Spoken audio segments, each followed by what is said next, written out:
Okay guys, welcome to my channel. Today நம்ம என்ன பார்க்க போறோம்னா டைரக்ட் அண்ட் இன்டைரக்ட் டாக்ஸேஷனோட 3 வீக் ஸ்டடி பிளான் தான் பார்க்க போறோம். சிஎம்ஏ இன்டர்ல பாத்தீங்கன்னா டைரக்ட் அண்ட் இன்டைரக்ட் டாக்ஸேஷனுக்கு ரெண்டுத்துக்குமே செப்பரேட் புக் கொடுத்துருப்பாங்க. பட் ரெண்டுமே வந்து ஒரே பேப்பர் தான். ஸோ அதை வந்து எப்படி ஸ்ப்ளிட் பண்ணி 3 வீக்ஸ்க்கு எப்படி படிக்கலாம்னு சொல்லிட்டு இந்த வீடியோவில் பார்க்கலாம். ஸோ guys, இதான் வீக் 1க்கான பிளானு. ஸோ இதை வந்து ஒரு நோட் எடுத்துகிட்டு அது செப்பரேட்டான நோட் எடுத்து இந்த பிளான்லாம் எழுதி வச்சுக்கோங்க. டே டு டே இதெல்லாம் முடிக்கும் போதே டிக் பண்ணிகிட்டே அவங்க அந்த நோட்டை இது முடிச்சிருக்கீங்களான்னு சொல்லிட்டு. அண்ட் ஒன் மோர் திங், இது பார்த்தீங்க இந்த வீடியோ யாருக்காக பார்த்தீங்கன்னா ஃபுல் டைம் சிஎம்ஏ படிப்பாங்க பார்த்தீங்களா, அவங்களுக்காக மட்டும்தான்.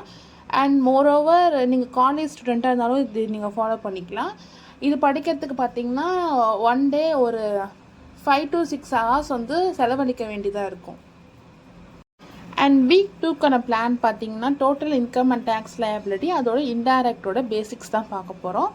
ஸோ டிஸ்பிளேல காமிச்சிருக்க மாதிரி டே 8, டே 9, டே 10, டே 11, டே 12, டே 13, டே 14ஓட பிளான்லாம் இருக்குது. நீங்கள் நோட்டை ஜஸ்ட் நோட் பண்ணி வச்சுக்கோங்க. ஸோ இந்த மாதிரி நீங்கள் படிக்கிறது மூலமாக என்ன ஆகும்னா உங்களுக்கு வந்துட்டு ஈஸியாக வந்துட்டு படிக்க முடியும். ஸோ நீங்கள் வந்து கொலாப்ஸ் பண்ணிக்க தேவையில்ல, அப்படி படிக்கணும் இப்படி படிக்கணும், இந்த டாபிக் படிக்கலாமா அது படிக்கலாமா இது படிக்கலாமா சொல்லி கொலாப்ஸ் பண்ணிக்க தேவையில்ல.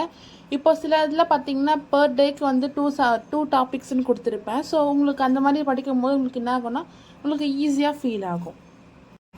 அண்ட் வீக் 3க்கான பிளான் ஜிஎஸ்டி அண்ட் கஸ்டம் ஆக்டை தான் பார்க்க போகிறோம். ஜிஎஸ்டிலாம் ரொம்ப ஈஸி. இந்த டிஸ்பிளேல காமிச்சிருக்க மாதிரி எல்லாமே வந்துட்டு ஜிஎஸ்டிலாம் ஈஸி. ஒன்ஸ் நீங்கள் புரிஞ்சுக்கிட்டிங்கன்னா எல்லா சப்ஜெக்ட்டுமே உங்களுக்கு ஈஸி தான்.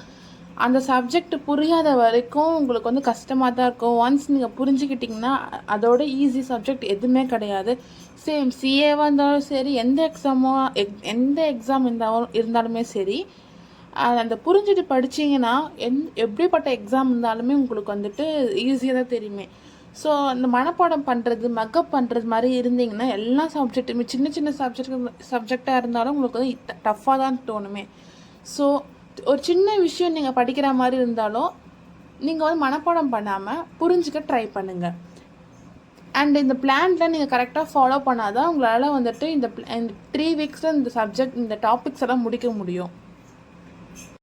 இந்த வீடியோ பிடிச்சிருந்துச்சுன்னா லைக் பண்ணிக்கோங்க, சப்ஸ்கிரைப் பண்ணிக்கோங்க, மறக்காமல் சிஎம்ஏ பண்ணுற ஃப்ரெண்ட்ஸ்க்கு வந்து ஷேர் பண்ணுங்கள். தேங்க்யூ.